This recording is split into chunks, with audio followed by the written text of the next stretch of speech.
Hi friends, it's me Geli K A Koovakad.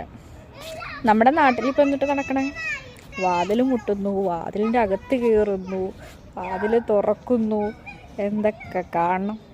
എൻ്റെ പൊന്നോ, ഫോണൊന്ന് തുറക്കാൻ പറ്റണ ഗതികേടാണ്. ഫോൺ തുറന്ന അവിടെ പീഡനം, ഇവിടെ പീഡനം, അതിൻ്റെ അപ്പുറം പീഡനം. എന്താ പറയുക, നമ്മുടെ നാടിൻ്റെ ഒരു അവസ്ഥ. നാടിൻ്റെ മാത്രമല്ല, എല്ലായിടത്തും ഇതൊക്കെ തന്നെയുണ്ട്. പിന്നെ അങ്ങനെയുള്ള സാഹചര്യങ്ങൾ വരുമ്പോൾ പ്രതികരിക്കേണ്ടടുത്ത് മാക്സിമം പ്രതികരിക്കുക, എല്ലാ പെൺകുട്ടികളും. അപ്പം പ്രതികരിക്കാണ്ട് പിന്നീട് കുറേ നാളുകൾക്ക് മാറ്റി വെച്ചിട്ട് പ്രതികരിക്കുന്നതോട് ഞാനത് സപ്പോർട്ട് ചെയ്യണില്ല.